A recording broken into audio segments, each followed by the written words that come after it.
Bon, c'est relou cette histoire, mais la vidéo que j'ai mis en ligne tout à l'heure, là, sur le camping-car et les chiens, la vie en van life avec les toutous, etc., etc. Bon, elle parlait de pas mal d'autres choses parce que tout le début de la vidéo, c'est ça, et à la fin, je pars sur d'autres sujets, sur d'autres choses qui sont aussi assez intéressantes, mais qui sont absolument pas interdites, ni illégales, ni rien. Et ça commence à me gonfler parce que c'est pas la première fois que YouTube, ils me font ce coup-là. Quand j'ai mis la vidéo en ligne, normalement, ils la vérifient, ça prend 20 minutes, et là, au bout de 20 minutes, ça passait toujours pas, et ils ont commencé à afficher vérification supplémentaire. Et au final, la vidéo, elle a été publiée, elle a été autorisée d'être publiée comme publique, mais sans que je puisse la monétiser via les publicités, etc., etc., parce que le contenu ne convient pas aux annonceurs. Donc j'ai demandé une examination manuelle par YouTube, parce qu'apparemment c'est des algorithmes qui font ça, et là tu m'expliques où est le blocage dans cette vidéo, alors que je parle du camping-car et des animaux de compagnie, quoi. C'est pas le sujet de l'année. Alors j'avais fait exprès de mettre un titre en mode Van Life Solo. Euh, et j'avais mis quoi? Prends une chienne si t'as pas de copine. C'était fait exprès, c'était un petit peu rentre dedans. Tu vois, j'aurais pu mettre prends un chien si tu n'as pas de copine. Et je l'ai mis au féminin, tu vois, histoire de faire un petit peu un jeu de mots, un petit peu rentre dedans. Alors je me demande si c'est le titre qui a bloqué. Je pense pas, j'espère pas. Parce que dans la vidéo, bah, il n'y a rien d'illégal, il n'y a rien qui ne, qui ne respecte pas les règles imposées par le gourou YouTube. Ça, c'est une des choses qui commence à me gonfler, pas pouvoir dire ce que tu veux, pas pouvoir t'exprimer comme tu veux, systématiquement devoir respecter les règles de l'algorithme et de ceux qui l'ont programmé, ça commence à être fatigant, parce que c'est pas ça ce qu'on appelle de la liberté de l'expression. Là, clairement, sur YouTube et puis sur toutes les plateformes, on est bridé dans tous les sens, vous avez pas remarqué? Maintenant, même sur Facebook, sur Instagram, c'est pareil. Si tu envoies un commentaire parce qu'il y a quelqu'un qui répond n'importe comment et puis que tu lui rentres un petit peu dedans, etc., il t'envoie des avertissements au moment où tu postes le commentaire. Attention, il y avait eu des commentaires similaires aux vôtres qui ont été signalés. J'ai fait ça tout à l'heure parce qu'il y avait un mec sur un post sur l'Iran qui faisait des blagues en mort. Ah oui, non, mais il y a 6 millions de morts, parce que c'est vrai qu'on voit des chiffres passer, 10 000 morts, 20 000 morts, 40 000 morts, mais c'est pas une raison pour faire des blagues. Il y a plein de gens qui ont été butés dans la rue.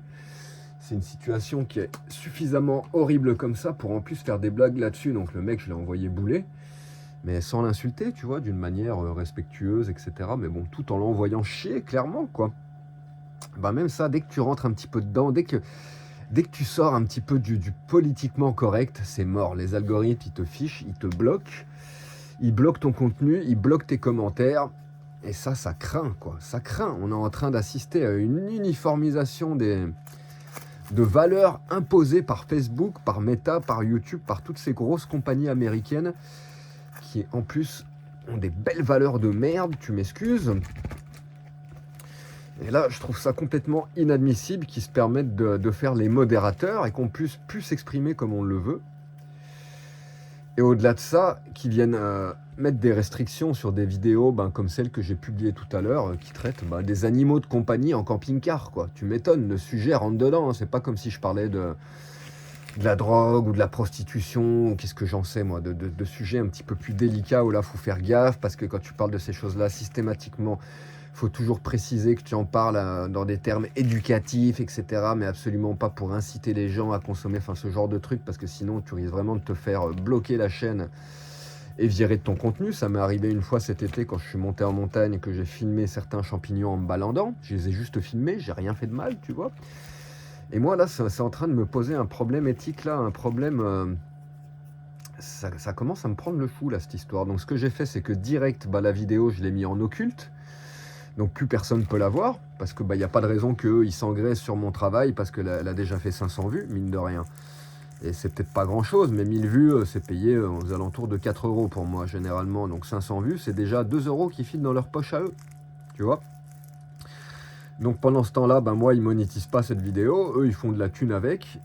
Et alors, chose que je peux comprendre si j'avais pas respecté les règles de YouTube, etc. Mais alors là, on va voir ce qu'ils vont répondre, on va voir comment ils vont examiner la vidéo, parce que c'est quand même une vidéo d'1h16, c'est super long à regarder, à examiner en entier. Et là, ils l'ont bien dans le baba, parce que pour le coup, quand tu demandes un examen manuel, il y a une personne qui va devoir se farcir, mais 1h16 de vidéo, pour vérifier qu'effectivement, il n'y a pas du contenu interdit sur YouTube. C'est quand même incroyable. Attention, là, ce qui nous pend en nez avec les algorithmes, l'intelligence artificielle, etc., ça craint du boudin, quoi. Ça craint du boudin. J'ai vu un film avant-hier soir, là, où c'est un mec qui est au tribunal. C'est dans le futur, et puis désormais, le tribunal, bah, c'est plus un tribunal, c'est une intelligence artificielle qui fait office de juge, de juré, de machin, de partie civile, etc., etc. Donc le mec, il est tout seul sur une chaise, et il se défend face à l'intelligence artificielle, et c'est à lui de prouver qu'il n'est pas coupable. Bon, bah, il y arrive, au final, il démonte le truc, soi-disant, il avait tué sa femme. En fait, non, il arrive à prouver que non, etc., etc. Mais c'est tout un délire. Et tout ça, on y va tout droit. Tout droit. Il y a des mecs qui programment ces algorithmes, et après, ces algorithmes, ils commencent à se comporter comme Dieu, en fin de compte, quoi. Ils sont certes programmés par quelqu'un, mais après, ils font ce qu'ils vont. Ils font ce qu'ils veulent. Et ça craint. Bientôt, tu auras ça dans ta baraque. Tu auras des caméras partout, imposées dans ta maison. Peut-être pas dans ta maison particulière, mais dans les lotissements, dans certains immeubles, copropriétés, etc., etc. Il y aura ça, des systèmes de caméras où tu seras surveillé en permanence par ton propre appartement. J'ai vu un film aussi qui traitait sur le sujet l'autre jour. Ça, c'est incroyable. Caméra partout dans l'appartement qui te parle, qui te pose des questions, etc. Tous les matins, tu te lèves, tu dois faire une analyse en mettant ton doigt dans la machine parce que sinon, ta porte, elle reste fermée et tu ne peux pas sortir de ton appartement parce que tu ne peux pas passer dans les parties communes si tu n'as pas été testé tous les matins avant de sortir de chez toi. Et encore une fois, tout cela géré par une intelligence artificielle. Faut pas croire, hein, ils présentent ça comme un outil qui va nous améliorer, qui va nous changer la vie, qui va nous aider, etc. C'est tout le contraire. C'est l'arme ultime pour nous esclaviser. C'est un espèce de cerveau qui n'est pas totalement autonome, qui arrive quand même à penser par lui-même, à analyser par lui-même, mais quand même qui est programmé. Il a des règles, et ces règles-là, c'est pas lui qui les dicte, c'est ses programmateurs. Donc, ça craint. Que ce soit Facebook, YouTube, Instagram, Meta, X, etc. Toutes ces plateformes à la con, là, c'est le diable incarné, en fin de compte. Tout le contenu qu'il y a là-dessus, c'est que du contenu qui est politiquement correct pour ces plateformes-là. Alors, il y a quand même des trucs que je ne comprends pas. C'est qu'il y a par exemple... comment ça s'appelle ce truc je retrouverai le nom tout à l'heure. C'est une chaîne qui a été faite par des Hollandais de la Sensi... pas de la Sensi, de Greenhouse. C'est une société qui fait des graines de cannabis, qui vendent ça partout sur Terre, en fin de compte. Et ils ont une chaîne YouTube où ils font des reportages, où ils vont explorer dans les pays à l'étranger pour aller chercher des variétés landraces de cette plante qui pousse à l'état sauvage dans plein de pays sur Terre. Et ils y vont pour trouver la plante, ramener des graines, et après pour faire du travail de breeding, et pour créer des nouvelles variétés grâce à ces graines. Donc ils passent leur temps à aller dans des pays où cette plante elle est illégale, mais ils vont quand même dans les montagnes où elle pousse, parce que c'est une plante, hein, même si elle est légale, c'est toujours une plante, donc elle pousse. Et ils vont quand même ramener des graines, etc. Donc systématiquement, tu les vois pas fumer dans ces reportages, ni rien du tout. Ils vont juste chercher les plantes, comparer les spécimens, et puis ils ramènent des graines. Mais toujours est-il que... Moi, à peine j'ai fait une vidéo cet été en filmant des champignons magiques dans la montagne que je n'ai pas touchés, que je n'ai pas pris, et je n'ai pas conseillé aux gens de les prendre, etc., etc., que ma vidéo, elle a été direct censurée. Je me suis pris un avertissement de YouTube. Donc j'imagine que ceux qui ont des chaînes comme ça, ils doivent passer systématiquement par la censure, par les avertissements, etc., etc., et ils doivent passer leur temps à faire des médiations, à demander des médiations avec YouTube pour que le contenu soit réalisé, etc., etc., parce que tu trouves quand même un petit peu de tout sur YouTube. Et moi, ça me fait halluciner que moi, dans mon cas, systématiquement, à chaque fois, je me prends des avertissements, je me fais sanctionner ou je me fais limiter mes vidéos, alors que je fais rien de mal dedans et ça commence à me taper sur le système. Donc voilà pourquoi la vidéo de tout à l'heure, elle est plus en ligne, elle est en mode occulte, et je la remettrai en mode public une fois que ça aurait été analysé. Et que j'espère, ils accepteront qu'elle soit monétisée et que les annonceurs puissent mettre leurs annonces dessus, etc., comme il se doit. Je trouve ça inadmissible ce qu'ils font, que ce soit une intelligence artificielle, tu sais pas sous quels critères il répond. Quand ils te mettent que ta vidéo a été limitée, tu sais pas pourquoi. Ils te disent pas pourquoi. Donc super, ta vidéo est limitée, tu peux pas la monétiser, elle fait des milliers de vues, ils gagnent de la thune avec, toi tu gagnes rien, et ils te disent pas pourquoi. De la même manière que quand tu es payé sur une vidéo, tu es payé pour 1000 vues. Moi, ça aussi, entre 2,50 € et puis généralement 4, 5, 6 € maximum. Ma moyenne actuelle, c'est 3,30 € pour 1000 vues, t'imagines? C'est que dalle, quoi. Et ça, c'est pareil, c'est complètement obscur. Ils ne te disent pas comment c'est calculé. T'en sais rien. Il n'y a aucune statistique là-dessus. T'as beau fouiner dans les trucs de YouTube Studio, etc. Il n'y a que dalle. Donc en gros, ils te payent comme ils veulent, quoi. Et sans te donner aucune explication. Donc souvent, les gens, ils idéalisent les chaînes YouTube, les gens comme moi qui vivent de leur chaîne YouTube, etc. Quelque part, bon, ça nous donne une certaine liberté de mouvement. On peut travailler à distance de notre ordinateur dans notre camping-car en haut de notre montagne. Mais on est quand même comme ceux qui travaillent pour un chef ou pour l'État ou même pour les artisans, les entrepreneurs qui sont tous taxés à 40%, etc. Enfin, et j'en passe des vertes et des pas mûres. On est tous esclavisés par ce système, en fin de compte. Et bien, je veux dire, même l'entrepreneur, même le boulanger, l'artisan, l'électricien, ou que ce soit le mec qui est au SMIC, l'employé, etc. Au final, la différence, c'est que sur ta fiche de paye ou sur ce que tu gagnes, enfin bref, ce que l'État te ponctionne, tu sais ce qui te ponctionne, mais tu sais absolument pas pourquoi, quoi. On te dit oui, on te prend tant pour telle chose, machin, truc, quoi, mais pourquoi? Pourquoi? Tu vois? Pourquoi tu es payé tant? Pourquoi vous avez décidé de prendre tel montant? Pourquoi là vous prenez 20%? Pourquoi là vous prenez 40%? Pourquoi là vous prenez 30%? Il n'y a aucune explication, c'est totalement arbitraire, quoi. On t'annonce juste la couleur, en fin de compte. Il y a juste un tout petit peu plus de détails. La différence chez YouTube, c'est qu'il n'y a même pas le détail, quoi. Là, tu n'as que la couleur, quoi. En France, on t'annonce la couleur, puis on te met quelques lignes en face de ta facture EDF où tu captes rien parce que c'est des taxes de machin, de trucs, de bidule, de machin, et au final, tu fais oui, bon. L'information, elle est là, mais c'est pas pour autant que tu sais à quoi elle correspond non plus. Et comme je viens de le dire, au final, la manière dont sont décidés ces pourcentages, ces montants, c'est complètement arbitraire. C'est juste qu'ils prennent le plus possible. C'est comme ça que ça fonctionne. Et je pense qu'au niveau de ces plateformes-là, Facebook, YouTube, Instagram, c'est la même en couleur. En fin de compte, ta vidéo, elle va être payée plus, je pense, quand elle provoque plus de vues et plus de temps de visionnage. C'est-à-dire que plus tu attrapes les gens avec ta vidéo et ils restent bloqués devant leur écran, plus eux, ça leur convient parce que ça rend les gens addicts à leur canal, à leur plateforme. Et plus ils vont te rémunérer en fin de compte, mais c'est pas pour autant qu'ils vont te donner des explications, du détail, etc. Moi, c'est complètement obscur. Je ne sais pas pourquoi j'ai certaines vidéos qui sont à 6 € les 1000 vues, pourquoi j'ai d'autres vidéos qui sont à 2, à 3. J'essaye un petit peu tout, je change des paramètres. Il y en a, je les mets dans la catégorie musique, d'autres, je les mets dans la catégorie vlog, d'autres dans la catégorie politique ou animaux, etc. Et c'est complètement random. Tu sais jamais ce que tu vas toucher.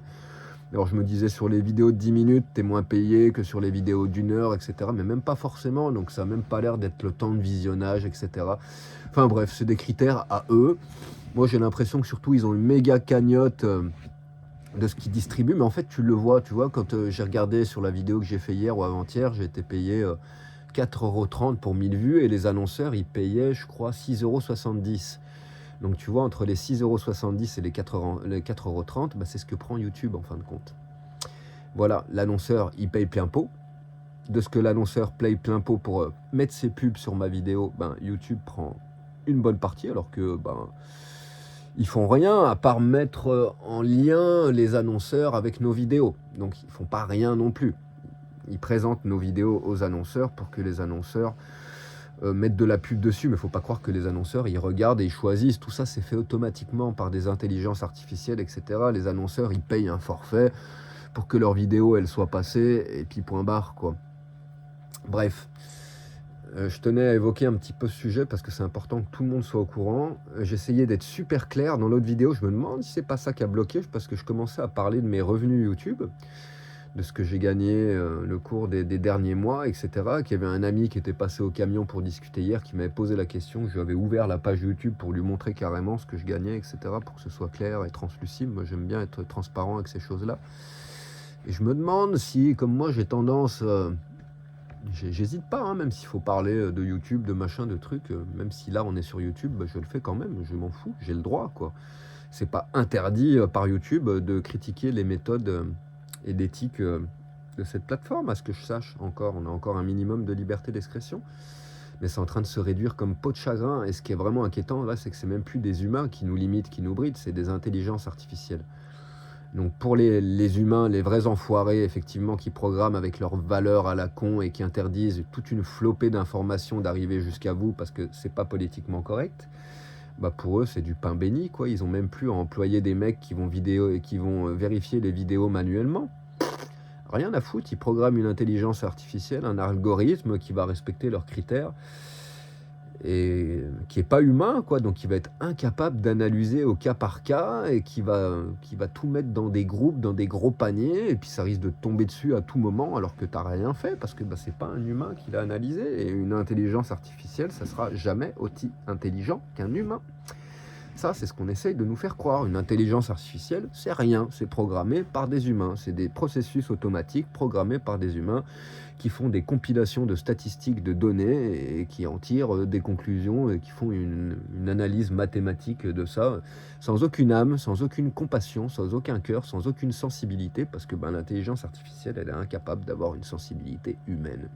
Et à partir du moment où on délègue la diffusion de l'information dans nos sociétés, que ce soit par les chaînes télévisées, YouTube, tous ces canaux, ces plateformes, à une intelligence artificielle, bonjour les dégâts, ça craint du boudin. C'est le début de la fin, et c'est le début de la fin de nos libertés. C'est comme ça qu'on va arriver à un système à la chinoise, où tout va être vérifié, contrôlé par caméra faciale, etc., et analysé derrière par des intelligences artificielles. Faut pas croire qu'ils vont payer des mecs pour te mettre tes points sociaux ou pour te les enlever, pour t'autoriser à retirer tes sous, aller à la banque, pour t'autoriser à prendre un avion, parce que quand tu auras plus de points, tu pourras plus voyager, tu pourras plus aller faire tes courses, tu seras un paria et tu l'auras bien dans le baba. Et tout ça, en plus, c'est même pas des humains qui vont le gérer, c'est des intelligences artificielles.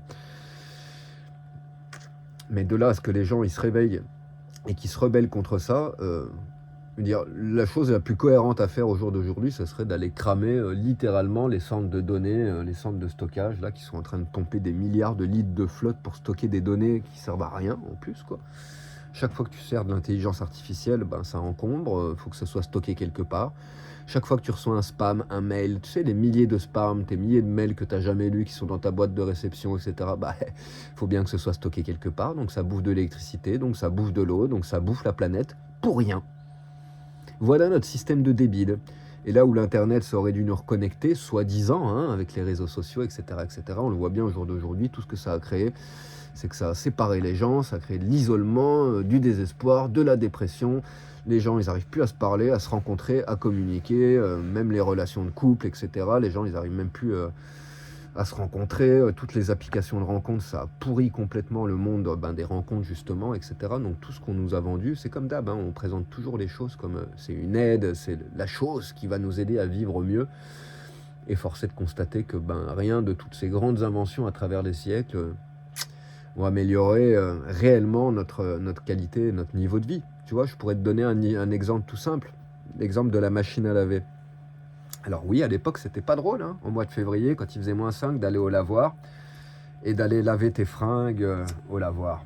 Alors maintenant, qu'est-ce qui pèse le plus dans la balance ?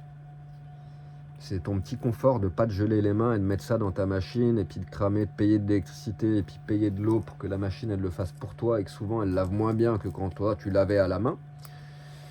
Mais le prix de ça, c'est que t'es tout seul dans ta petite maison, quoi. Alors qu'à l'époque, les femmes, je dis les femmes, mais c'est triste, mais c'était comme ça. À l'époque, c'était les femmes qui allaient au lavoir très souvent.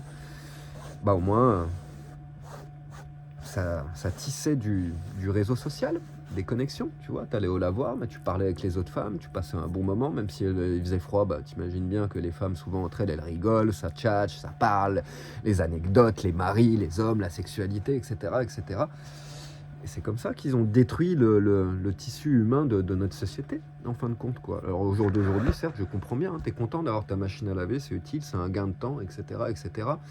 Mais ta machine à laver, plus ta voiture dans laquelle tu es enfermé, dans ta petite bulle, plus ton internet, ton ordinateur devant lequel tu es informé, ou ta télé, ou ta maison, etc. En fin de compte, toutes ces choses-là, c'est des choses, je ne sais pas s'ils l'ont fait volontairement ou pas, mais ce que ça a généré, c'est que ça a créé une société d'isolement, où les gens sont tous complètement isolés chez eux. Ils ne peuvent plus se défendre face à aucune décision de leur gouvernement.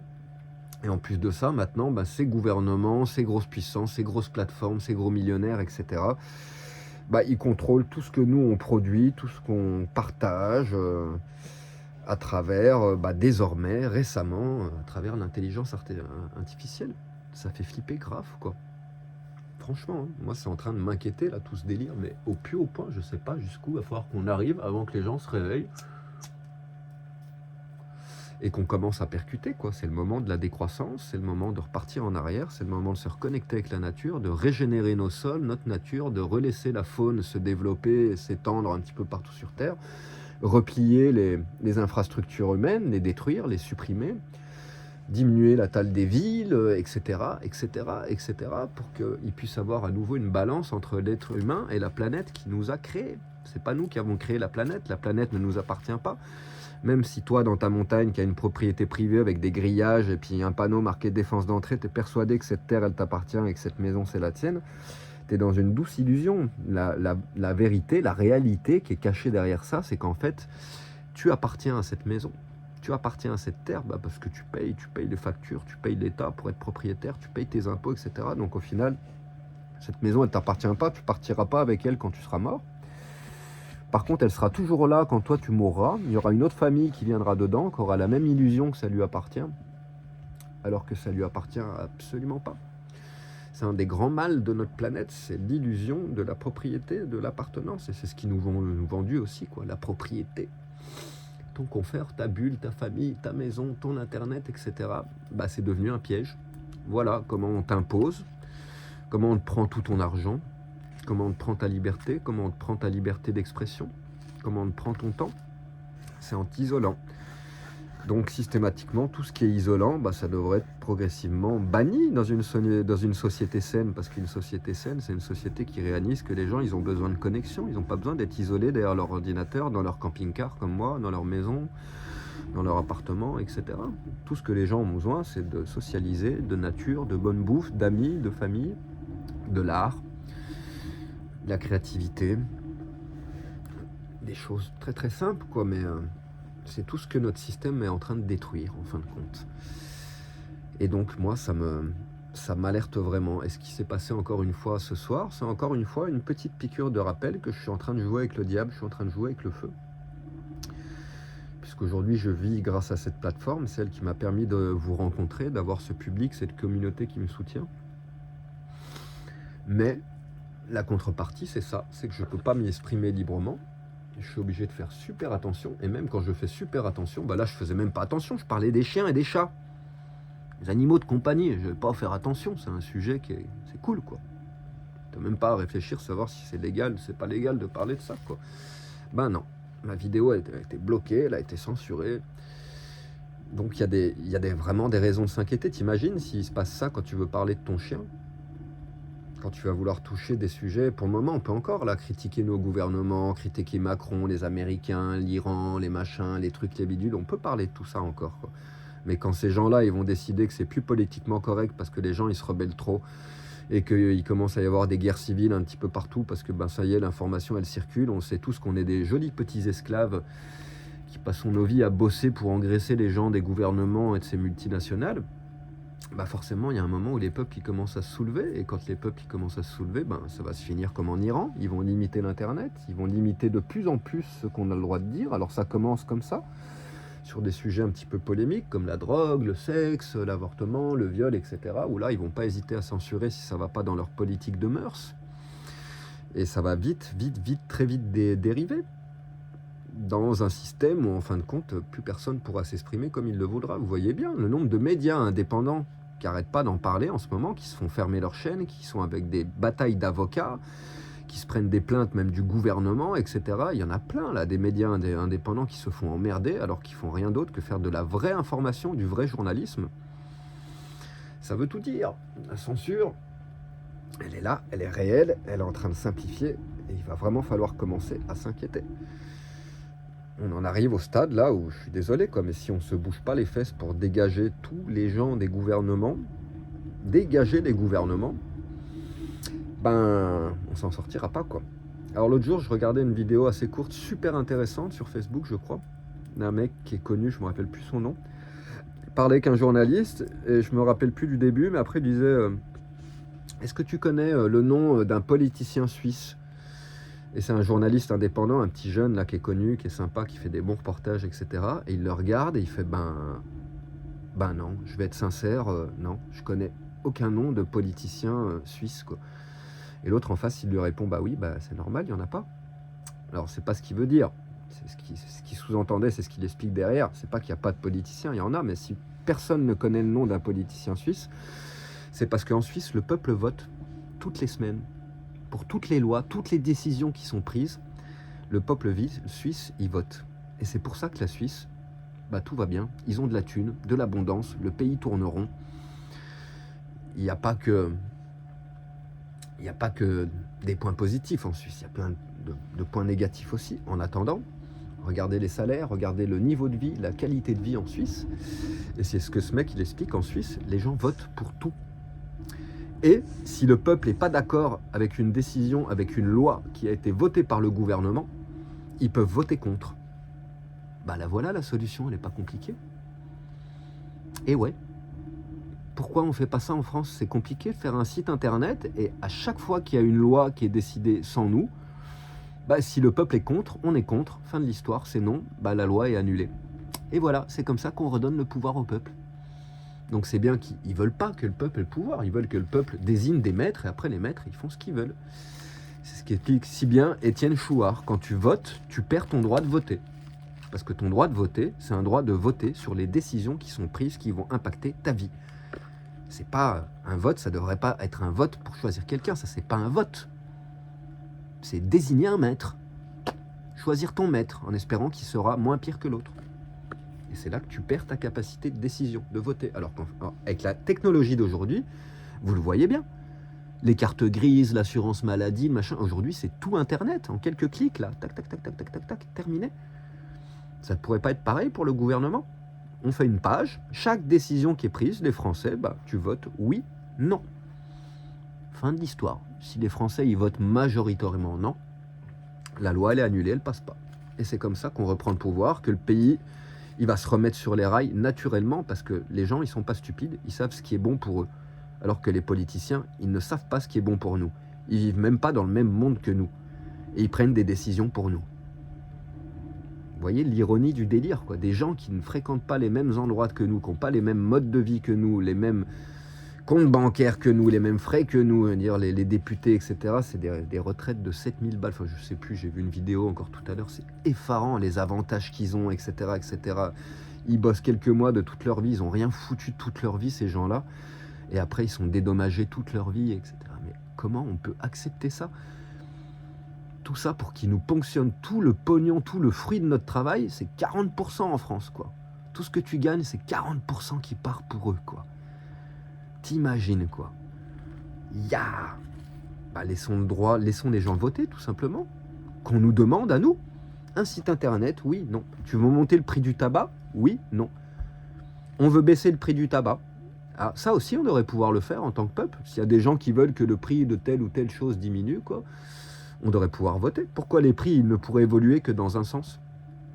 Pourquoi l'électricité, le gaz, l'essence, la bouffe, le machin, enfin absolument tout, pourquoi tout devrait systématiquement devenir de plus en plus cher? Pourquoi en Espagne, des fois je paye ma bouteille de gaz 18 €, et puis des fois le prix redescend et je la paye 16, comme la semaine dernière? Ils sont pas plus intelligents que nous, les Espagnols, pourtant, quoi. Il est où le délire, quoi? Pourquoi chez nous, ça fait qu'augmenter? On est en train de devenir un des pays les plus pauvres d'Europe, là. Ce que j'ai vu hier aussi sur Internet, bientôt on va être en dessous de la Pologne en capacité, en pouvoir d'achat des Français, là. Un pays aussi prestigieux que la France, mais quelle honte, quoi. On en est là. Et tout ça à cause de ces politiciens véreux, là, qui sont en train de nous prendre tout notre pognon et de mettre une flopée de lois toutes les semaines, tous les mois pour nous quitter toutes nos libertés les unes après les autres. Qui sont en train de te dire ce que tu dois bouffer, ce que tu dois faire, ce que tu peux te mettre dans ton corps, dans tes veines, ce que tu peux fumer, ce que tu peux machin.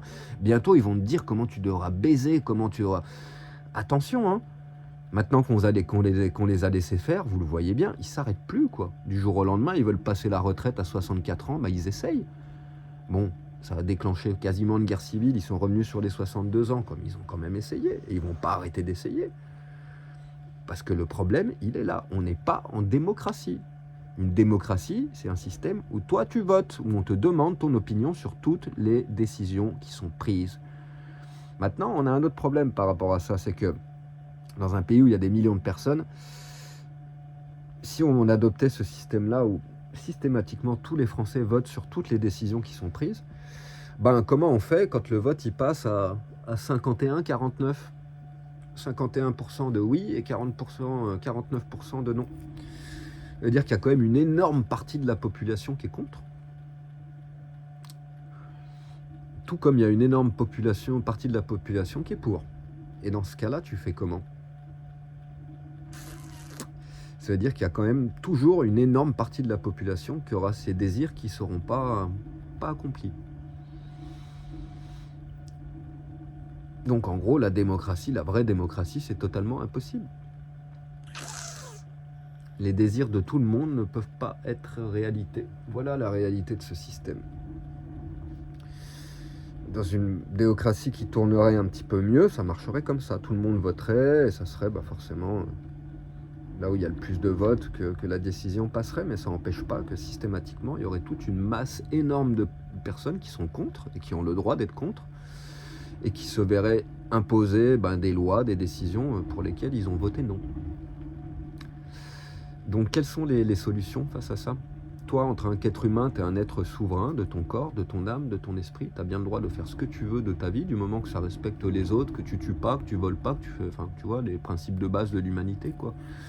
Ce qui est écrit dans toutes les religions, entre autres, etc. La compassion, l'amour, etc. Donc, tu vois, c'est super compliqué, quoi. Et eux, ils jouent sur cette complexité, en fait. C'est tellement compliqué que c'est tellement le bordel que plus personne n'y comprend plus rien. Les gens, ils lâchent l'affaire, puis ils galèrent, ils travaillent, ils n'ont pas le temps, etc. Et puis voilà, les gens ne pensent plus. Mais comment c'est encore possible qu'au jour d'aujourd'hui, il y ait des gens qui croient au vote, quoi, qui ont l'impression qu'en allant mettre leur ticket dans l'urne, ça va changer quelque chose, quoi. Et qui ne se rendent pas compte que quand ils déposent le ticket dans l'urne, c'est leur pouvoir de décision qu'ils donnent. C'est même pas ils le vendent, ils le donnent. Tiens, je vote pour toi, et toi, fais ce que tu veux. Fais ce que tu veux avec mon pays, fais ce que tu veux avec mon argent, fais ce que tu veux avec ma vie, fais ce que tu veux avec mes enfants, fais ce que tu veux avec l'école, fais ce que tu veux avec ma banque, fais ce que tu veux avec tout. T'as l'impression d'avoir décidé quelque chose? Puis c'est marrant, hein, systématiquement, les décisions qu'ils vont prendre, elles vont pas dans ton sens en plus, quoi.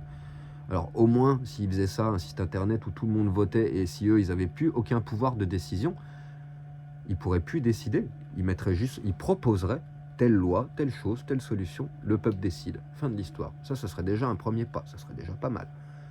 On pourrait commencer à s'exprimer. Après, il faudrait trouver des techniques pour savoir comment on fait quand il y a du 49-51 ou même du 40-60.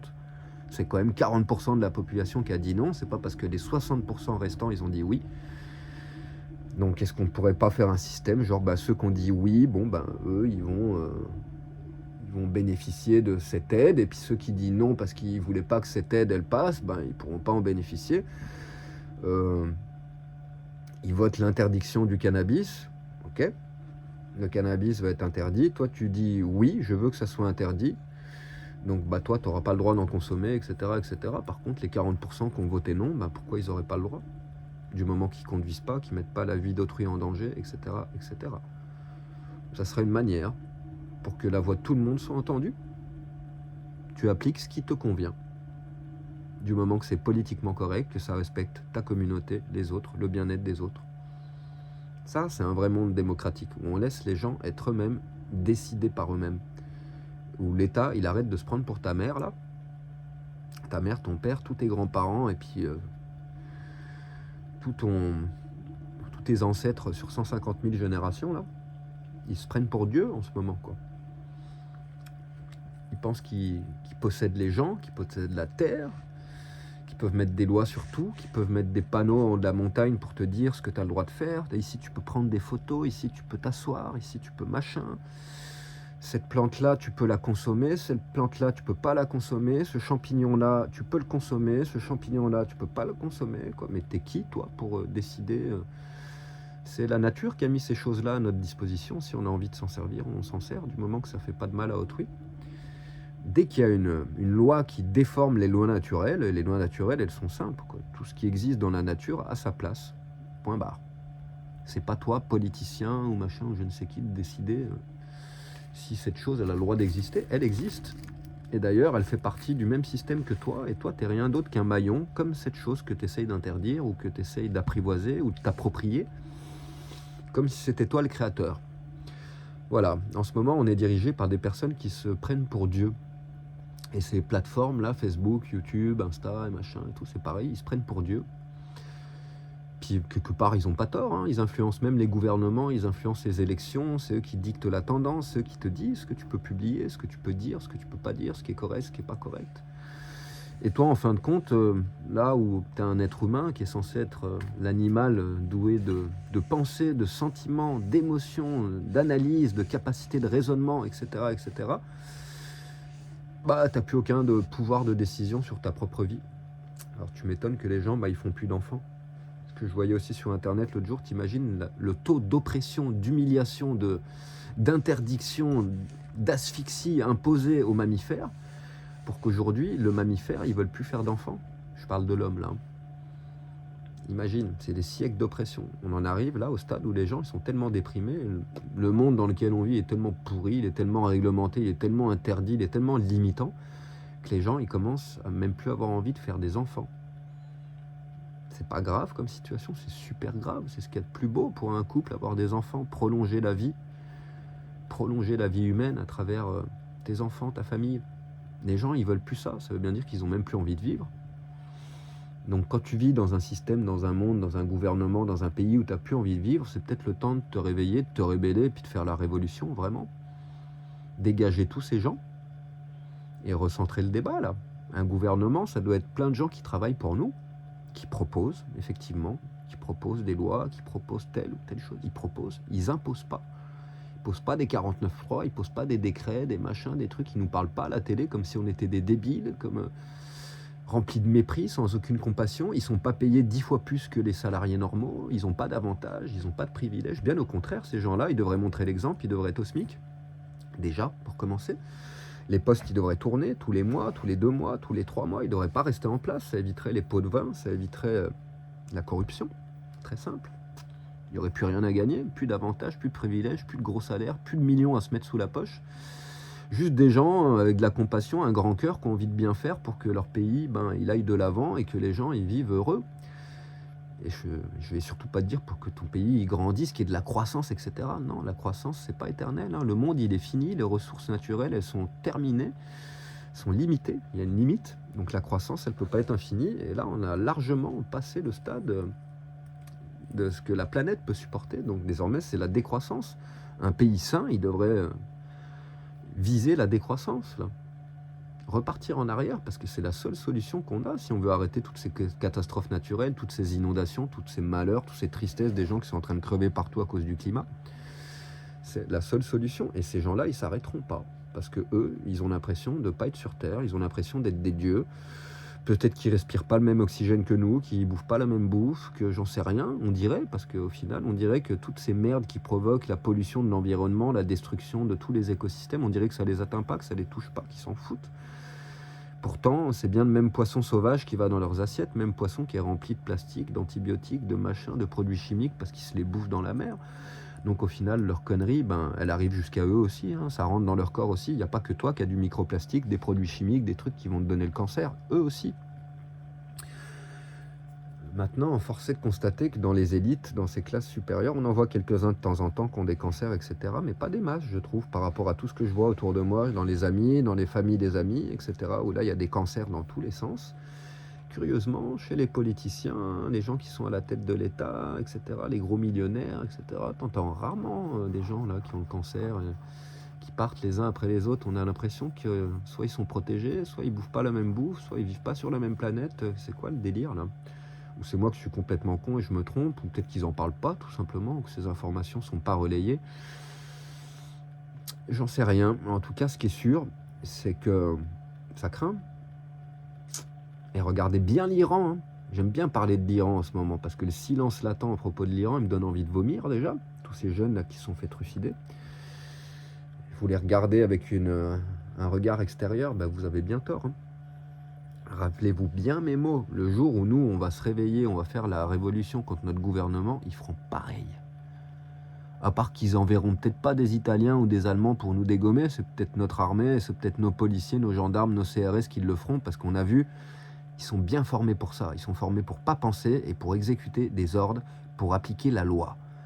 Donc si demain la loi c'est tu tires sur les manifestants parce que c'est des révolutionnaires, c'est des terroristes et c'est des machins et des bidules, ils le feront. Ok ? Et tu le vois bien. Ils sont potes avec Khamenei. Les mecs de la révolution islamiste, ils ont tous des investissements en Angleterre, en France, à Monaco, des appartements, des villas, des trucs. Ils sont tous potes avec ces dirigeants, enfin, peut-être pas potes, j'en sais rien, quoi, mais c'est tous les mêmes milieux, c'est tous des enfoirés, c'est des enflures, ces gens-là, que ce soit nos gouvernants, les leurs, ceux d'à côté, ceux de l'Iran, de la Corée, de la Chine, du Brésil, des États-Unis, de l'Australie, de machin, c'est tous les mêmes malades. C'est des gens qui se bougent juste par la soif de pouvoir, de domination. Parce que c'est comme ça qu'eux, ils vivent comme des rois. C'est une méga caste mondiale qui s'est organisée, qui a esclavisé toute la planète. Il n'y en a pas un qui vaille mieux que les autres. Pas un.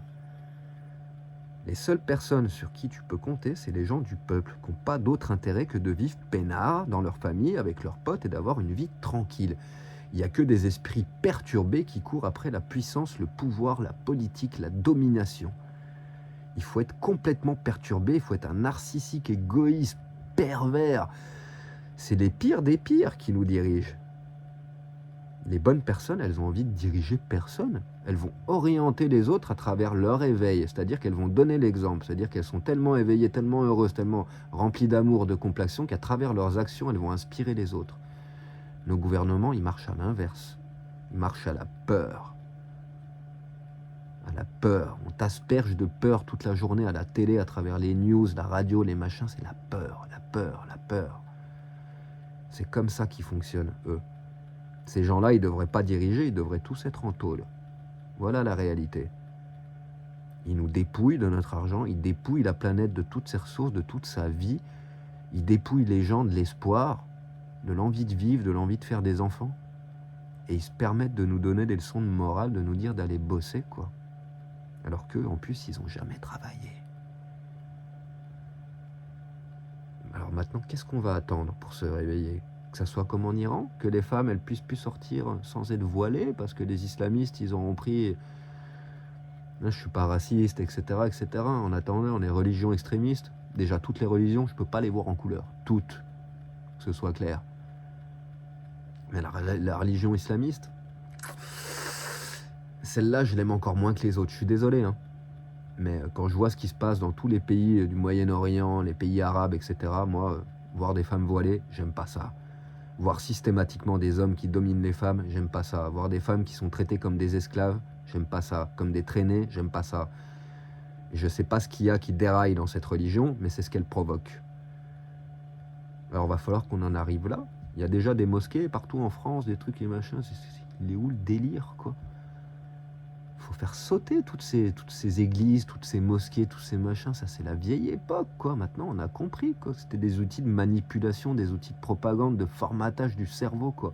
Encore une fois, déléguer ton pouvoir de décision à une église, à une religion, à une mosquée, quoi. Il est où le délire ? Tu t'attends à quoi ? Et ben, le résultat, il est là. Quand tu laisses faire ces gens-là, tu as un bon exemple. Regarde l'Iran, quoi. Les gens, ils n'avaient pas le droit de sortir dans la rue, promener leurs chiens. Il y a un mec de ma ville, là, de Montsolémine, Arnaud, je sais plus comment il s'appelle, qui était en prison en Iran depuis des années. C'est passé avec le gouvernement, il y a eu des trucs à la télé, etc. Ils ont lutté des années pour le faire sortir. Il était en touriste là-bas, quoi. Il s'est fait attraper, mettre en tôle sans aucune raison, et il a été enfermé en prison pendant 3 ans, je crois. Il n'avait rien fait, quoi. Puis des mecs comme lui, il y en a des milliers en Iran. T'as envie que ça se finisse comme ça ? Il va falloir qu'on attende d'en arriver là, que ce soit par notre gouvernement ou par une religion, que ce soit l'islam, les catholiques ou je ne sais quoi, n'importe quel taré encore qui va vouloir nous imposer son idéologie. Il va falloir qu'on en arrive là, avant de réagir, d'être complètement esclavisé, de ne plus avoir aucune liberté de mouvement et de vivre dans la dèche totale pour qu'on se réveille et que ça explose. Déjà que là, maintenant, c'est presque trop tard parce qu'en face de nous, il y a des forces armées considérables, que ce soit les CRS, les gendarmes, la police, l'armée, etc. Si vraiment on se soulevait et puis que le gouvernement il décide de nous les envoyer contre la tronche, ça va nous faire super mal. Mais plus on va nous attendre, plus on va attendre et pire ce sera. Voilà la réalité. Les gens qui nous dirigent, c'est des gens qui n'ont pas de cœur. Et ils n'auront aucune honte à se soulever contre nous et à nous abattre. C'est ce qu'ils font déjà, mais à la manière douce. Quand on te quitte ton envie de vivre, quand on te quitte 40% de ce que tu gagnes, quelque part, c'est un petit peu la même chose, quoi. C'est comme les esclaves à l'époque, c'est la même en couleur. Jusqu'à quand ça va durer ce bordel, quoi ? Qu'est-ce qu'il faut là pour que les gens ils se réveillent tous, que tout le monde s'arrête de bosser, parce qu'il n'y a que comme ça, vu que maintenant ils prélèvent l'impôt à la source. À peine tu fais un truc, à peine tu lèves le petit doigt, à peine tu travailles, à peine tu génères un business, la moitié de tout ce que tu gagnes, ça part dans leur caisse. Comment les gens peuvent accepter ça?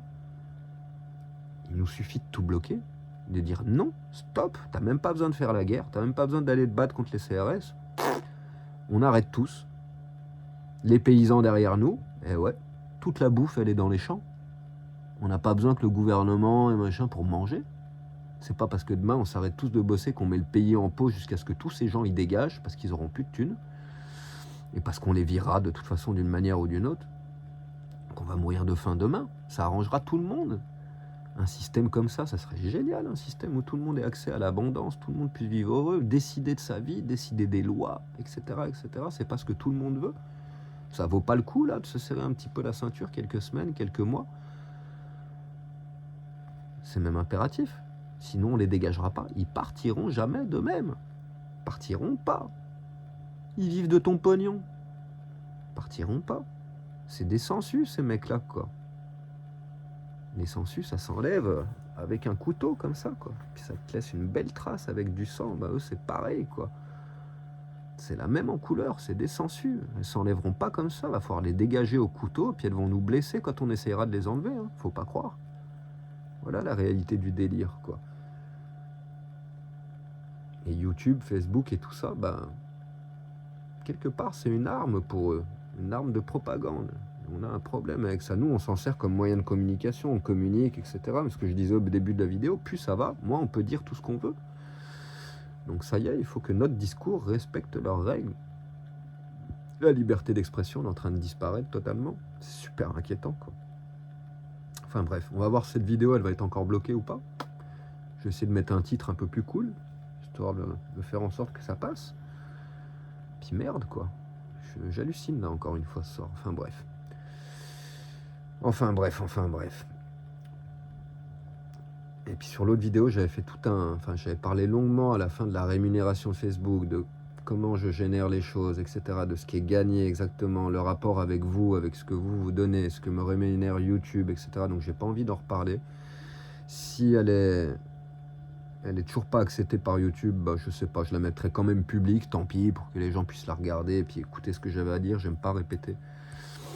Et donc je vais vous le faire encore un peu plus bref, ce que je dis dans toutes les vidéos, quoi. De toute façon, que ma chaîne, ma musique ou les vidéos que je partage, bah, ma musique, c'est mon travail. Ça fait 45 ans que je bosse, pas 45 ans, mais depuis que j'ai 12 ans, donc 33 ans que je bosse la musique et je vous donne ça gratuitement. Donc moi, c'est mon délire, j'adore ça, je donne gratos. Et si certains ont envie de donner des donations, c'est un échange d'énergie que je trouve merveilleux et ça fonctionne depuis le mois d'août, ça marche super bien. YouTube me paye une misère.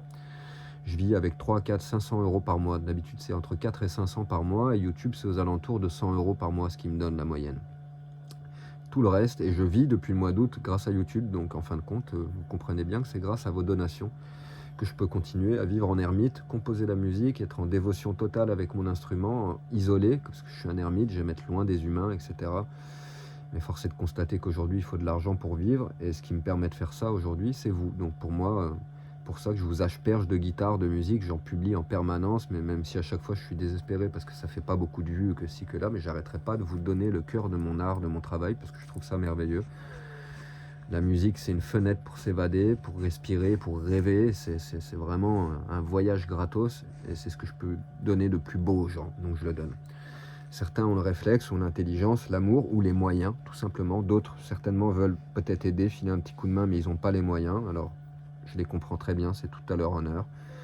Et ceux qui le peuvent, ceux qui le veulent, ben, c'est facile. À chaque fois en description de mes vidéos, que ce soit de musique ou quand je parle, je mets un petit lien PayPal, vous avez juste à cliquer dessus. Et vous pouvez faire une donation si vous avez envie de soutenir mon travail, ma musique, ces vidéos. Parce que ces vidéos, même si elles ne sont pas montées, même si elles ne sont pas très professionnelles ni rien, moi j'aborde pas des sujets à la con. Je suis pas là à vous parler de ma bière, de ma bouffe, je bois pas d'alcool déjà, mais à vous montrer comment je cuisine, comment je fais monter, comment je me lave le derrière, etc. Comme font la plupart des youtubeurs. J'essaye d'aborder systématiquement des sujets importants qui me touchent à cœur, mais aussi de vous montrer un autre type de philosophie, celui des voyageurs, des gens qui sont hors système, qui sont nomades, qui sont dans les mouvements underground, etc. depuis toujours, ce qui est mon cas. Et donc on a une manière de vivre, une manière de penser, une manière d'agir qui est légèrement, si ce n'est extrêmement différente de celle du commun des mortels. Et c'est cela que je vous donne aussi à travers toutes ces vidéos. C'est des fenêtres, des capsules à travers lesquelles vous pouvez découvrir une manière de vivre, une manière de penser différente. Et ça aussi, j'estime que c'est très, très valeureux, c'est très important. C'est pas que ma musique. Donc j'estime que vraiment, je fais gaffe, je fais attention à ce que je dis, au sujet que j'aborde, aux thèmes que j'expose. Je suis pas là pour raconter des conneries, je gagne de l'argent par rapport à ces vidéos, c'est mon travail, donc j'essaie de le faire bien, d'une manière éthique, avec le plus d'amour, le plus de compassion possible, sans jamais discriminer personne. Même si je donne mon avis, je dis jamais tiens, toi ce que tu fais c'est mal, moi ce que je fais c'est bien. Je fais jamais ça. J'essaie toujours d'être mitigé, de vous montrer qu'on peut avoir des avis, prendre position sans juger les autres et en acceptant la différence d'opinion et la différence de pensée des autres personnes. Et j'essaye toujours de m'exprimer d'une manière où je catégorise pas, et même si je donne mon avis, je donne mon opinion, je suis pas là à dire toi si tu fais différemment c'est mal. Et c'est peut-être la chose la plus importante que j'essaie de diffuser. Accepter la différence, avoir de la compassion pour la différence des gens, puisqu'on est tous différents, on pense tous différemment, on a tous des sensations, des émotions différentes. Donc, se fermer à la différence des autres, c'est quelque part être aussi matrixé qu'eux, pour ceux qui disent que les gens sont matrixés. Ça m'arrive de le dire parfois, mais la réalité, c'est qu'ils ne le sont pas, quoi. Tu vois, moi aussi, je suis très certainement matrixé à certains niveaux. C'est une évidence, on l'est tous un petit peu. J'en ai parlé dans certaines vidéos. Avant, je disais oui, les gens qui sont dans le troupeau, etc. Mais il n'y a pas vraiment de troupeau. Chaque individu est différent. Même s'il y a beaucoup de gens qui suivent certaines tendances, certaines politiques, certaines idées, au final, si tu rentres dans le détail, si tu examines chaque être humain, il va être super différent de celui d'à côté. Il va peut-être avoir le même genre d'idées, adhérer au même genre d'idées, mais c'est juste parce qu'il aura vu ça et que l'information aujourd'hui elle est disponible pour tout le monde. Donc on voit tous un petit peu le même genre de choses. Donc forcément on a tous des idées qui se rejoignent et on a l'impression qu'il y a une sorte de troupeau qui se forme, surtout quand on n'est pas entendu, que les gens sont de plus en plus isolés et communiquent de moins en moins. On a tendance à incriminer les autres et systématiquement le troupeau, la masse, les endormis, les machins, les trucs. Mais commencer à s'éveiller, c'est comprendre qu'il n'y a pas de troupeau. Tant que tu es dans cette critique-là, les abrutis, les machins, les gens qui respectent rien, les gens qui... Moi, je me suis énervé l'autre jour à cause du mec qui avait mis son groupe électrogène. C'était mon cas particulier avec cette personne, mais j'ai pas généralisé. J'ai pas commencé à dire ça fait chier les camping-caristes, les campements, les machins qui sont en jambes. Mais non, ça sert à rien. Tu peux pas mettre les gens dans des boîtes. Faut traiter au cas par cas. Et moi, ce cas-là, avec cette personne-là, il y a eu un clash. C'est pas pour autant que je vais dénoncer tous les camping-caristes allemands qui se baladent avec leur camping-car et leur groupe électrogène. Il y a une infinité de camping-caristes allemands qui ont un groupe électrogène dans le camping-car. Ils embêteront jamais personne. Ils sont très respectueux, etc. Ça sert à rien de mettre les gens dans des boîtes. Quand on commence à tomber dans cette facilité, c'est qu'il y a quelque chose qu'on n'a pas vu. Il n'y a pas de troupeau, quoi. Il y a plein d'individus et ils sont tous différents. Et ils s'en prennent tous plein la gueule depuis l'école, depuis leur famille, avec toutes ces politiques, tous ces formatages là. 20, 30 ans de formatage à l'école, sans parler des années de formatage avant dans ta famille. C'est des influences externes, que ce soit l'éducation que tu reçois de tes parents, l'éducation que tu apprends de l'école, l'éducation de ton chef quand tu travailles, l'éducation que le gouvernement essaie de t'imposer, etc. C'est rien d'autre que des formatages successifs. Tu m'étonnes qu'il y en a qui rendent les armes, qui n'arrivent plus à penser par eux-mêmes et qui suivent juste les tendances. C'est pas pour autant qu'il y a un troupeau. Si tu enlevais toutes ces brides, toutes ces choses qui les limitent, tu verrais vite leur personnalité fleurir à nouveau et leur originalité, leur unicité, le fait qu'ils sont uniques, tu verrais ça fleurir à nouveau très rapidement.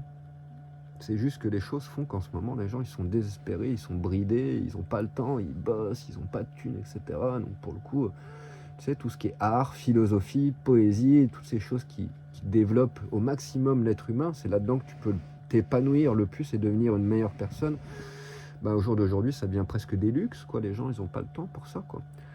À moins que tu sois comme moi, que tu passes toute ta jeunesse à galérer sans un rond, à pleurer pour avoir le RSA pendant quelques mois avant qu'ils te le coupent parce que tu respectes pas les normes de machin. Moi, j'ai même pratiquement jamais pu en profiter de ce machin à cause de ça, quoi, parce que je suis comme ça, quoi. Je vais pas aller au rendez-vous, je vais pas aller machin. Enfin bref, attention, hein, moi je touche plus d'aide depuis de nombreuses années maintenant, hein, depuis avant que ma fille soit née. Hein. Ma fille est née en 2015, donc Ça va faire plus de 10 ans que j'ai plus reçu aucune aide de l'État parce qu'à un moment j'ai fait stop, quoi. C'est en train de te brider, ça tu fais plus rien, ça t'incite pas à bouger, arrête, quoi. Puis j'ai pas envie qu'ils foutent leur nez dans mon compte bancaire, dans machin, qu'ils soient comme, enfin c'est du contrôle, hein. Ils t'aident, ils te filent le RSA, ils te filent de l'argent, mais derrière, t'es contrôlé, t'es encore moins libre.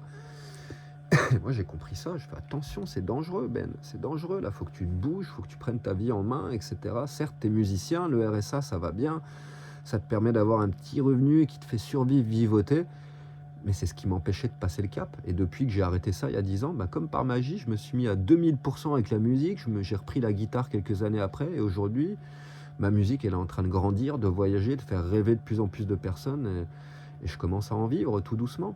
Parce que je suis sorti de ça, de cet assistanat de l'État qui est pas sain, c'est pas bon. Il vaut mieux un pays où il y a de l'abondance économique pour tout le monde. Là, les gens, ils vont avoir envie d'aller bosser. Et même moi, hein, s'il y avait un salaire à 5000 euros pour aller couper du raisin, je serais le premier dans les vignes au mois de septembre. Hein. Mais 1500 euros pour aller péter le dos pendant un mois, c'est pas honnête. C'est pas honnête. Et puis n'importe quel travail, quoi, quand tu vois le prix de la vie aujourd'hui, est-ce que tu t'achètes avec 1500 balles, une fois que tu as payé ton loyer, tes courses internet, etc., bah 1500 euros, c'est une vie de misère, quoi. Je suis désolé, quoi. Avec les prix aujourd'hui, le prix de la vie, etc., pour pouvoir voyager un petit peu, te faire des restos régulièrement, des plaisirs, des ciné, enfin profiter de la life, quoi, c'est 5000 euros là qu'il te faut en ce moment, quoi.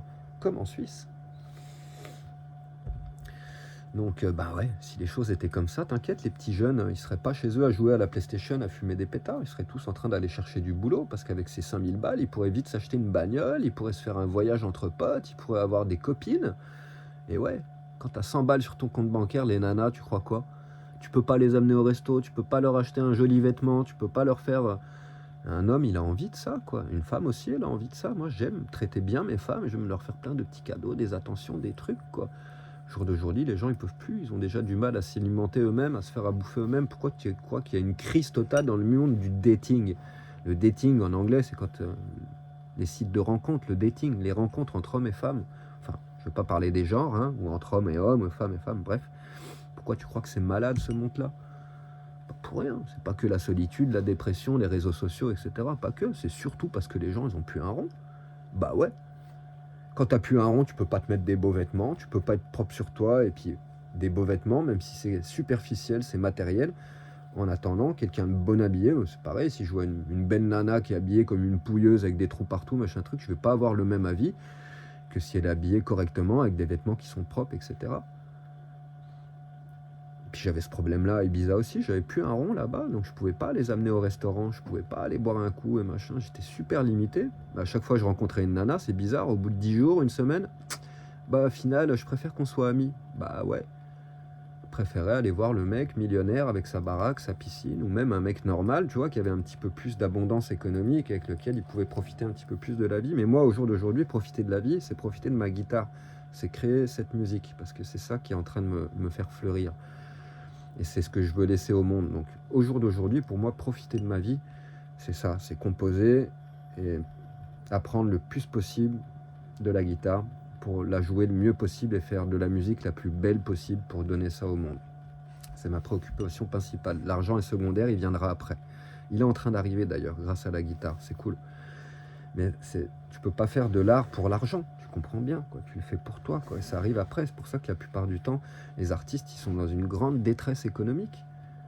Bah ouais, faut manger, faut payer les factures, faut bidule. Et en plus, être artiste, la guitare, le piano, le violon, la peinture, c'est un boulot qui est beaucoup plus difficile que énormément de boulot normal. Et c'est dur, ça demande d'être créatif. Le dentiste, il n'est pas créatif, quoi. Un petit peu, il fait un petit peu de sculpture, de machin, de trucs, mais il applique des protocoles. Ils sont formés une fois tous les 3 mois, ils vont faire des réunions, on leur apprend les nouvelles techniques, les machins, et ils appliquent. Le processus créatif, il est très limité. Chez le caissier de Lidl, même le maçon qui va faire de la voirie en ville, etc. Enfin bref, il y a plein de gens qui ont des métiers où il n'y a aucune créativité. Ils appliquent les règles ou les formules ou les choses qu'on leur donne. Le métier d'artiste, c'est dur. Tu es seul face à toi-même. Il faut que tu transcrives ta personnalité dans un instrument, dans un art. Et ça demande pratiquement une vie de travail. Et pendant toutes ces années où tu vas rien gagner, il faut que tu bosses énormément parce que sinon tu n'y arriveras pas. Et tu es censé bosser énormément avec rien. Tu n'as presque pas à bouffer, tu n'as presque pas de vêtements, tu n'as presque pas de confort matériel. C'est un sacrifice monstrueux que d'être un artiste. Tu prends un risque incommensurable, tu ne sais pas si ça marchera, mais tu es obligé de t'y dédier, d'avoir une dévotion totale pour ton art, sinon ça ne peut pas marcher. Et en plus de ça, tu dois le faire sans espérer d'argent, parce qu'on ne fait pas de l'art pour l'argent. T'imagines le délire? C'est ça, être un artiste. Et il y a plein de gens qui crachent dessus. Le nombre de personnes qui, moi, sur ma page, me disent « Mais toi, tu bosses pas, t'es dans ton camping-car, tu parles. » Waouh. Bonjour, quoi. Toi, là, qui écris ce genre de conneries, t'es pas content d'aller au ciné, t'es pas content d'aller au bar, écouter un concert, t'es pas content d'aller au théâtre, t'es pas content de... Non, tu pourrais vivre bien sans art. Et ben voilà, la réalité, c'est que les artistes, il y en a beaucoup comme moi. Hier, j'étais 14 heures sur la guitare. J'ai calculé après 14 heures, quoi. Il y a une partie qui est sur Internet, j'ai mis les vidéos en live. Et c'est presque tous les jours comme ça. Minimum, par jour, pour moi, c'est 6-8 heures. Minimum. Les jours où je suis 10, 12, 14, des fois 18 heures sur la guitare, mais c'est courant, c'est presque tout le temps. Parce que je fais quelque chose que j'aime. Donc je peux travailler énormément, mais je bosse. Je suis pas là en train de me masturber devant ma guitare, hein, tu sais. Je bosse comme un tordu pour créer quelque chose de beau, pour créer quelque chose de concret, quelque chose qui soit différent, qui me soit propre, qui exprime, qui reflète ma personnalité, ma vision de la beauté de la vie, du monde, à travers la musique. Ça demande un travail infernal, immense. Le jour d'aujourd'hui, ça s'est pas valorisé, les artistes. Pas valorisé. Il y en a une infinité qui vivent dans la misère la plus totale, mais qui lâchent rien, parce qu'ils ont bien compris que c'est toute leur vie, que c'est ce qu'il y a de plus important, c'est ce qu'il y a de plus beau, c'est pas l'argent. C'est de pouvoir être autour du feu avec tes potes, 2-3 percussions, une guitare, un machin, quelqu'un qui chante. La vie, c'est aussi simple que ça. Les choses les plus belles, c'est les plus simples, et c'est de ça qu'on essaye de nous priver aujourd'hui. Puis ils sont arrivés d'ailleurs, la plupart des gens n'ont pas le luxe de, parce qu'il faut qu'ils payent les factures, les trucs, mais ça aussi c'est une illusion. En fait, tout le monde a le luxe de, si tu veux, tu peux. Là, il y a plein de familles. Tout autour de moi, c'est des familles. En camping-car, en camion, en poids lourd, en machin, des familles avec un ou plusieurs enfants. Ça travaille, ça bosse sur Internet, ça vend des pizzas, ça fait du cuir. Le mec en face, il a tout un stand de cuir, de sacs, de sacoches, de machins, de trucs. Ceux d'à côté, ils font des colliers, ceux d'à côté, ils font des crêpes, ceux là-bas, ils font des smoothies. Il y en a une autre qui fait des vêtements, il y en a une qui fait des tatous, il y a un mec qui coiffe, etc., etc., etc. Et ce qui est magique, c'est qu'en plus, on est tous là, on se paye pas par virement, c'est tout du black, il n'y a rien qui passe par les caisses de l'État. Fuck off. Yeah. Ça, c'est cool. C'est comme ça qu'on dérive le système. Alors, les gens me disent, mais qu'est-ce que tu fais, toi, pour changer le monde? Nous, ce qu'on fait pour changer le monde, on a adapté notre vie à ce système de merde. Voilà ce qu'on fait. Notre mode de vie en lui-même, c'est une revendication. Prendre des risques pas possibles, un jour, ça risque de nous tomber dessus aussi. On est tout aussi isolés que vous. Si demain, le voisin, il se prend les impôts parce qu'il n'a pas déclaré les sacs qu'il vend, et puis, j'imagine qu'il vend tout en espèces, mais il y a quand même des sommes qui doivent passer sur son compte. Faut bien payer l'assurance du camion, bien payer un peu de gazole. La plupart des pompes, souvent, c'est à la carte bleue, il n'y a pas de cash, et machin, bidule, enfin bref. Il y a toujours une partie de cet argent qui doit transiter là. Et un jour, ça peut te tomber dessus. Et comme on est tous isolés, même si là, on est en nomade et machin, un truc, le jour où ils saisissent ton compte bancaire et machin, tu l'as dans le baba aussi. Mais il y en a plein, là, il y a des nomades, il y a des gens qui maintenant ont même plus de téléphone, ont plus de compte bancaire, plus rien, et ils se démerdent comme ils peuvent. La dernière chose qu'ils ont faite, c'est une carte grise. Fin de l'histoire. S'il fallait en faire une autre, ils ne pourraient plus. Parce qu'ils n'ont plus d'adresse, il n'y a plus personne pour être garant d'eux, il n'y a plus de compte bancaire derrière, etc., etc. Risque total, mais la situation actuelle, elle mérite ces risques. Il n'y a que comme ça qu'on va changer ce délire, en arrêtant de participer à ce système de malade, quoi. Je te dis pas de faire la même chose, mais à ton niveau, il y a sûrement des choses que tu peux faire pour arrêter d'alimenter la machine. Je dis pas à tout le monde de foncer, d'aller vivre en camion, en camping-car. Ça serait rien d'autre que de déporter la galère à un autre endroit, parce que si on se retrouve tous en camping-car, ça sera la même au final. Ce sera la même prison. Donc il faut qu'il y en ait qui restent dans leur maison, dans leur village, dans leur ville, dans leurs appartements, c'est important, on ne peut pas tous être nomades. Donc à vous qui êtes sédentaires de trouver vos solutions pour arriver à vous battre contre ce système et à récupérer vos droits, mais j'arrêterai pas de le répéter, hein. La seule manière de maintenant, c'est de laisser ce système pourrir, arrêter d'y participer. C'est super compliqué. On est tous les pieds dedans, c'est un système qui englobe tout. On arrive certains à se faufiler comme on peut, certains un peu mieux que d'autres. Nombreux sont ceux qui partent dans d'autres pays loin, à l'étranger, en espérant trouver d'autres havres de paix, des endroits plus doux, avec moins de taxes, moins de contrôle. C'est compréhensible. C'est ce qui me passe par la tête en ce moment. Je commence à avoir envie de partir loin, dans un endroit où il y aura plus de liberté, tout simplement. Où les gens vivent plus tranquillement, plus sainement. Parce qu'ici, franchement, ça commence à ressembler à un hôpital psychiatrique chiant. Enfin, voilà. Voilà. Bon, allez, encore une vidéo super longue. On espère que ce coup-là, ça va pas être censuré. Je pense que je vais la mettre là, je vais l'importer. Après, il faut que ce soit vérifié par YouTube. Et là, il est presque minuit. Je sais pas quelle heure il est tard, donc ça sert à rien. Parce qu'à partir de minuit, 1h du matin, il n'y a plus de vues. Et après, le lendemain, les vues, elles redécollent pas. On est plein à avoir constaté ça. Les vidéos, elles marchent le jour où tu les mets. Elles font plein de vues. Et ça va en diminuant. Et le deuxième jour, paf, ça se pète la gueule et après ça s'arrête. Donc si je la mets maintenant, elle va être mise en ligne dans une période creuse où elle fera pas de vue. Et le lendemain, comme elle n'aura pas eu de vue, elle va s'arrêter encore plus vite que les autres. Donc je pense que je vais la programmer pour demain matin. Et comme ça, elle tombera demain matin et vous l'aurez demain matin. Ça change pas grand chose. Enfin voilà, je tenais vraiment à toucher à ces sujets. Parce que ouais, j'ai vraiment cette sensation, on vit dans un asile, là, un hôpital psychiatrique géant à ciel ouvert. Ils sont en train de rendre les gens tarés. Et moi, je culpabilise pas les gens. Je vois plein de folie, et là, tous les comportements que je vois qui sont tordus, qui sont bancaux, qui sont machin, c'est du grand délire, quoi. Oh putain, la voisine qui est à côté. L'autre jour, mon pote Mano, il est parti faire les courses. Il a mis des trucs par terre pour réserver sa place. Vous savez, j'en ai déjà parlé, moi je dénonce, je fais pas ça. Le parking il est public, tu peux pas garder ta place quand tu t'en vas. Enfin bref, il l'a fait, c'est son choix. Je critique pas, c'est son choix. Il a décidé de. Je suis allé avec lui parce que je voulais acheter du tabac d'ailleurs. Quand on est revenu, il y a une nana qui est là, avec son Hummer, qui a viré ses trucs, normal, et qui s'est mis là, elle avait envie de se mettre là, et puis elle a tout à fait raison. Moi je suis personne pour lui dire ça. Nickel. Donc Mano, il n'a pas pu se regarder à côté de moi, mon pote. Et le lendemain, moi, je me suis décalé légèrement. Après avoir eu ce problème avec mon voisin, avec son groupe électrogène, je me suis bougé de quelques mètres. J'ai changé mon orientation. Comme les gens ils sont garés comme ça, autour de moi, moi, je me suis mis en oblique. Comme ça, personne ne peut être garé à droite, personne ne peut être garé à gauche. Espace de sécurité, il n'y a plus personne à 4-5 mètres de mon camion. Et au moins, je suis peinard. Problème résolu.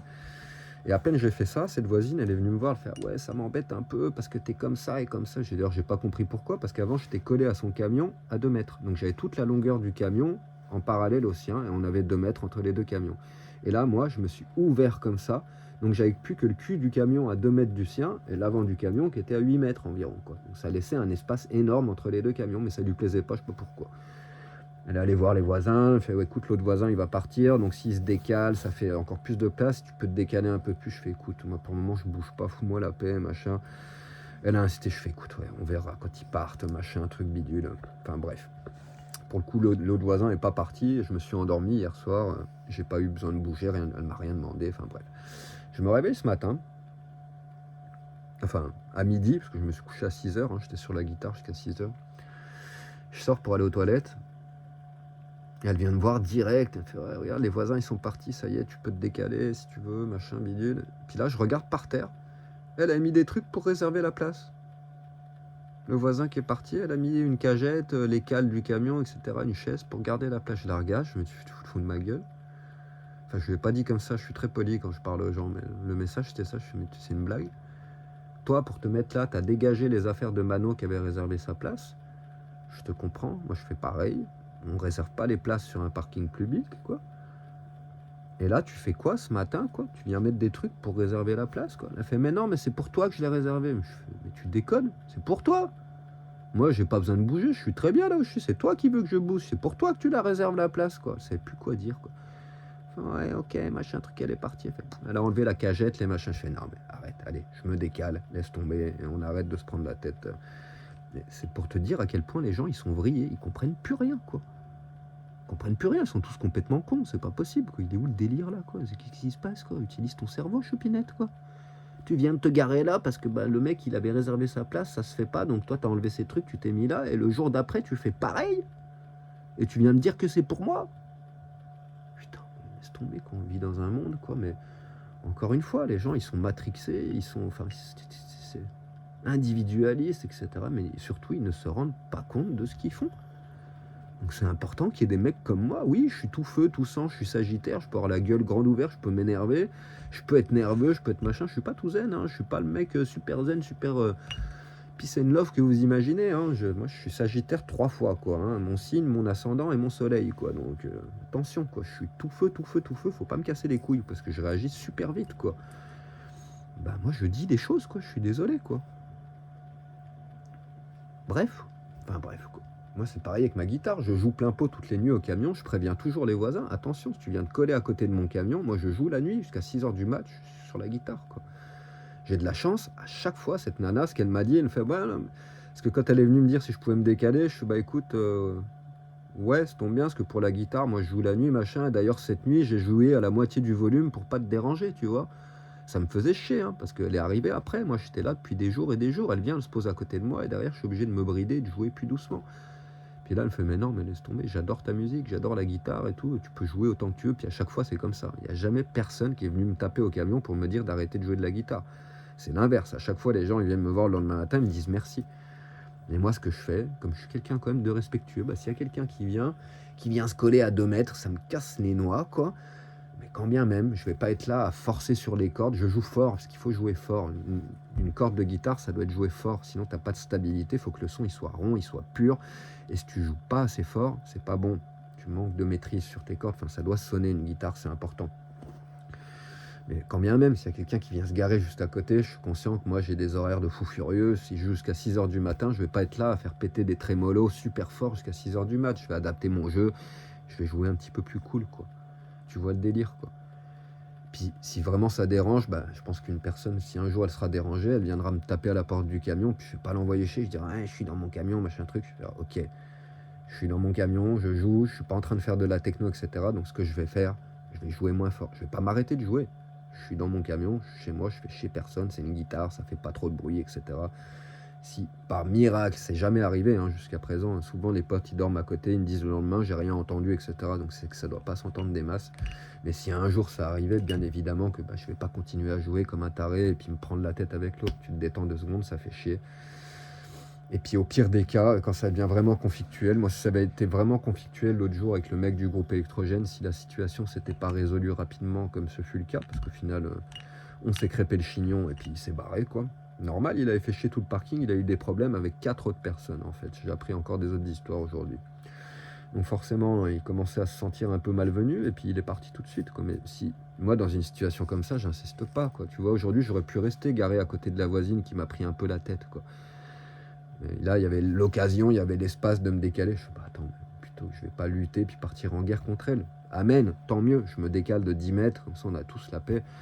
Et s'il avait fallu me décaler de 10 km, c'est pareil, je le fais aussi. Je préfère ça plutôt que d'envenimer les situations, quoi. Enfin bref.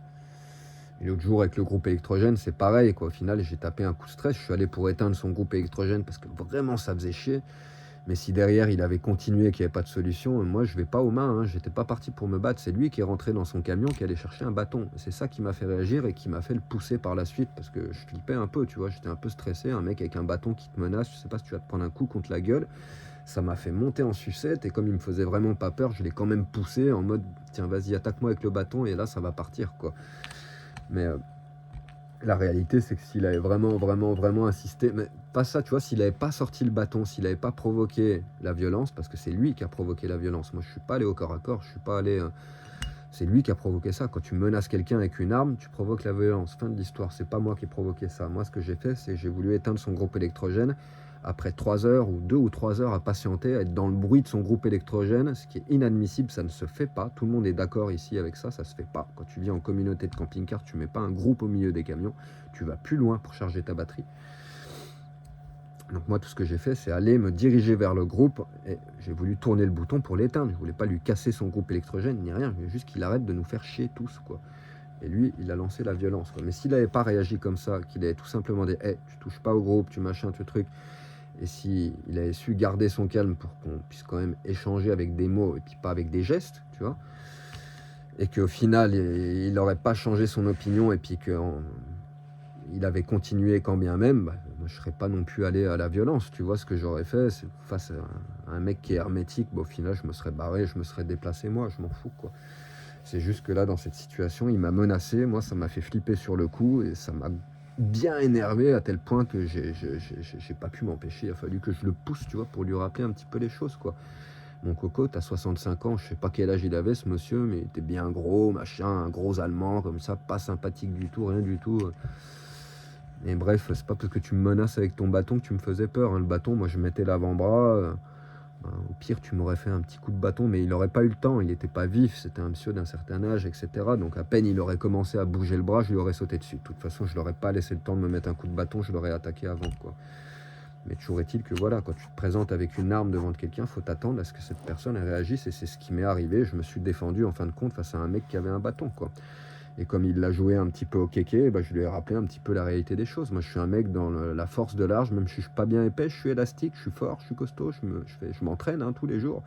Je suis peut-être pas très épais comme ça physiquement, mais s'il avait fallu en venir aux mains, il aurait passé un sale moment, c'est sûr, évident. Et c'est ça que j'ai voulu lui rappeler, quoi. Je veux dire, tu sors avec ton bâton, ton machin, ton truc pour me menacer, quoi. Mais la réalité, mon gars, c'est que voilà, quoi, tu fais pas ça avec un mec de 45 ans. Et puis ça aurait été les voisins là-bas, il y en a plein qui m'ont dit putain, ça aurait été moi, comme il l'aurait ruiné, le mec, il l'aurait frappé, hein. Et à peine il aurait sorti le bâton, il se serait pris des coups, quoi. Moi, j'ai eu la décence de. Je lui ai dit, vas-y, tu vas faire quoi avec ton bâton, quoi, tu fais quoi, quoi. Mais ça m'a fait enrager quand même, quoi. Donc bah, je l'ai poussé, puis je suis parti. Il est revenu, vite fait, en courant. Il y avait son chien aussi, le chien qui a mordu un gamin qui est parti à l'hôpital. Tu vois le genre de mec, hein. Le chien, il est venu, il a aboyé vite fait, mais il n'a pas osé m'attaquer. Le chien, puis heureusement, il était tout petit, j'aurais mis un coup là au chien, et puis il serait parti en volant à celui-là aussi, quoi. Enfin bref.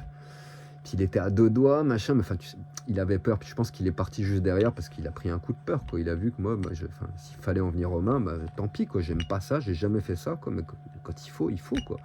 Quand tu es face à un abruti, je suis désolé, il y a quelqu'un qui m'a mis ça en commentaire tout à l'heure. Oui, une personne âgée, machin, t'as pas honte, machin. Bah, écoute, pas une personne âgée, c'est quelqu'un qui a 20 ans de plus que moi, c'est pas un monsieur de 80 ans, c'est quelqu'un qui avait encore toute sa force, toute sa tête, tout son physique, et qui était capable de sortir avec un gourdin et prêt à m'attaquer, quoi. Donc, dans ces cas-là, mais je te cache pas que ça m'est passé pour la tête. J'avais envie de lui mettre une tarte, hein. Si je l'ai pas fait, c'est pas pour rien. C'est parce qu'il avait 65 ans, justement, mais le fait de le pousser, de le dégager et qu'il mange et de se casser la gueule, c'est la moindre des choses de ce que je pouvais faire. Quand tu menaces quelqu'un avec une arme, il faut t'attendre à un retour de bâton.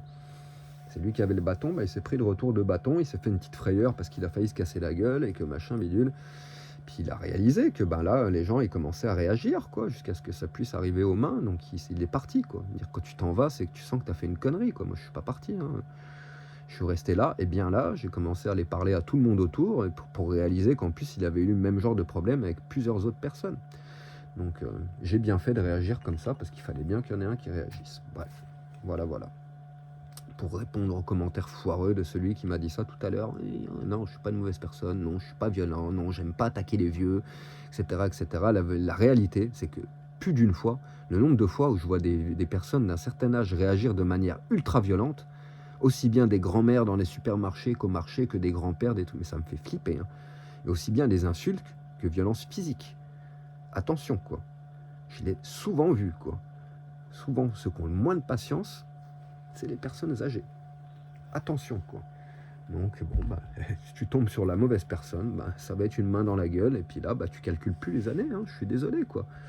Pense à ce que tu fais, quoi. Que tu aies 60 ans ou 20 ans, quand tu vas vers quelqu'un avec un bâton, alors que cette personne a essayé juste de récupérer de la paix acoustique parce que tu étais en train de casser les couilles à tout le parking, il y a un moment, remets-toi en question, et si tu n'arrives pas à te remettre en question, bah, il y a quelqu'un comme moi qui va arriver, et puis qui va te pousser.